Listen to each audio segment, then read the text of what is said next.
Hello అందరికీ.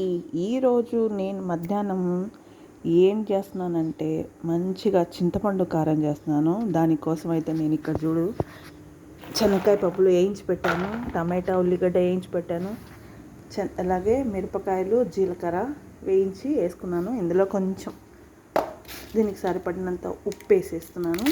ఉప్పు వేసేసి చింతపండు నీళ్ళలో వేసేస్తే కొంచెం నాంతా ఉంటుంది. కొంచెం చింతపండు నీళ్ళలో వేసేస్తాను. చాలు. ఆ తర్వాత ఇంకా ఇది దంచడమే. అసలు ఈ చట్నీ ఉంటుంది, భలే టేస్ట్ ఉంటుంది. అసలు వేడి వేడి అన్నంలో కానీ చల్లన్నంలో కానీ సద్దన్నం వేసుకుని తిన్నా కూడా బాగుంటుంది, ఉడుకుడుకన్నం వేసుకుని తిన్నా భలే ఉంటుంది. ఇలాంటి పచ్చడి మీరు ఇవే ఇంగ్రీడియంట్స్ ఒకసారి మీరందరూ కూడా నూరుకొని చూడండి. ఈ టేస్ట్ అయితే భలే ఉంటుంది ఈ చట్నీ. Okay, bye.